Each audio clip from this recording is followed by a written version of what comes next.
Hello, good morning प्यारे बच्चों। आपका लर्न एंड एनसीईआरटी में स्वागत है। Video number 4। तो हम अगला टॉपिक बताने जा रहे हैं आप लोगों को प्रमेयिका। प्रमेयिका जो होता है यह एक सिद्ध किया हुआ कथन होता है और इसकी सहायता से एक अन्य कथन को सिद्ध किया जा सकता है। तो जैसे आप लोग पाइथागोरस प्रमेय पढ़ चुके हैं, तो पाइथागोरस प्रमेय हमें क्या बताता है? वो पाइथागोरस प्रमेय जो है वो समकोण त्रिभुज में अप्लाई होती है। तो क्या होता है, यानी 90 डिग्री के सामने वाले को कर्ण कहते हैं और कोण के सामने वाले को लंब कहते हैं और जिसपे वो खड़ी होती है उसे क्या कहते हैं? आधार कहा जाता है। तो पाइथागोरस प्रमेय हमें क्या बताता है? लंब का स्क्वायर जमा आधार का स्क्वायर बराबर कर्ण का स्क्वायर, ये हमें बताता है। अगर इसका मान और इसका मान का वर्ग करने पर वर्ग करेंगे या दोनों को जोड़ देंगे तो किसके बराबर हो जाएगा? कर्ण के स्क्वायर के बराबर हो जाएगा। तो यह प्रमेयिका हमें बताती है। तो आगे जो है चैप्टर में जब बताएंगे क्वेश्चन 2-4 उदाहरण देकर के बताएंगे आगे। चलिए, उसके बाद अगला टॉपिक जो है वो है यूक्लिड विभाजन एल्गोरिथम। यूक्लिड विभाजन एल्गोरिथम जो है ये क्या बताती है? दिए गए दो धनात्मक पूर्णांक a और b के लिए ऐसी अद्वितीय पूर्ण संख्याएं q और r विद्यमान हो कि आप लोगों को a, b, q और r आगे बताएंगे। तो सबसे पहले नंबर मान लेते हैं 15 है, 15 रोटी है और 7 बच्चों में से बांटना है। तो प्रत्येक बच्चा को कितना रोटी मिलेगा? 2-2 का हिस्सा मिलेगा। तो 7 से जब इसे विभाजित किए हैं तो 7 गुना 14, 5 में से 4 गया, 1 बचा है। अब जो बच गया है उसे क्या बोलते हैं? शेषफल बोलते हैं। शेषफल बोलते हैं। चलिए, यहाँ तक समझ में आ गया है।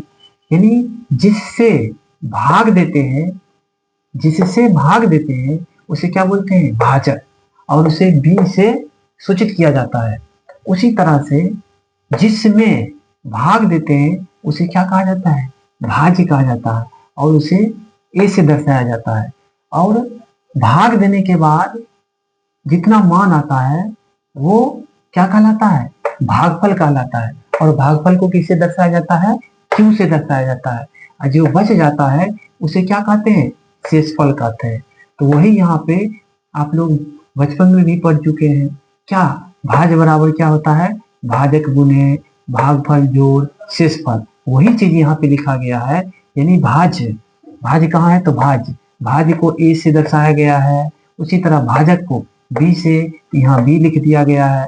भागफल, तो भागफल यहाँ पे है तो भागफल को q से लिखा गया है। उसी तरह से प्लस शेषफल, तो शेषफल को r4 क्या होता है? रिमाइंडर, यहाँ r से दर्शाया गया।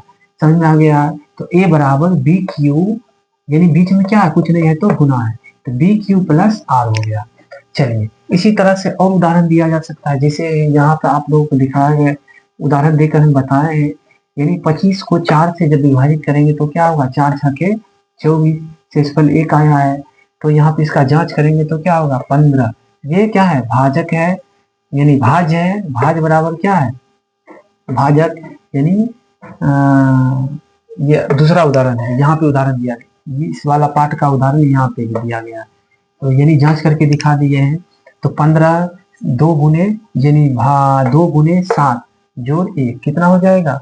जब 7 गुना 14, 1 15, इसके बराबर आ जाएगा। उसी तरह से इसका उदाहरण दिया जाए यहाँ पे तो 25 बराबर क्या हो जाएगा? 4 गुने 6 प्लस 1, यानी 25। तो आर जो है यहाँ पे दिख रहा है कि आर जो है यानी शेषफल जो है किससे छोटा है? भाजक से शेषफल जो है ये छोटा है। तो यानी जब भी ये कंडीशन लागू होगा, भाजक जो होगा वो क्या? भाजक जो होगा शेषफल से बड़ा ही होगा। यहाँ भी उसी तरह से अद्वितीय मान मतलब क्या होता है? सिर्फ एक मान होता है, 17। तो 17 का अगर 3 से विभाजित किया जाए तो 3 × 5 = 15, 7 में 5 गया, कितना बचा है? 2 बचा है। और ये भागफल 5 आया है। तो 17 बराबर क्या हो जाएगा? ये भाजक है तो 3 गुने ये भागफल है तो 5 जोड़, ये शेषफल है जोड़ दिया गया सर। शेषफल हो गया शेषफल 2, तो इसको ऐड करेंगे तो कितना 3 5 15 2 17 के बराबर आ जाएगा। 3 चौक 12 5 17, ये भी 17 के बराबर आ जाएगा। लेकिन इसका अद्वितीय मान देख रहे हैं यहाँ पे, ये भाजक से क्या है, भाजक से शेषफल जो है वो बड़ा है, इसीलिए इसमें अप्लाई नहीं हो पाएगा। तो आप लोगों को वीडियो अच्छा लगा होगा, जहाँ पे दिक्कत होगा वहाँ पे कमेंट कीजिएगा, हम उसको सुधारने की प्रयास करेंगे। अगर हमसे भी कहीं अगर मिस हो रहा है तो उसको कमेंट में बताना है, और चैनल को ज़्यादा से ज़्यादा शेयर करना है, ताकि हम ज़्यादा से ज़्यादा आप लोगों को वीडियो जो अवेलेबल करवाएं। धन्यवाद।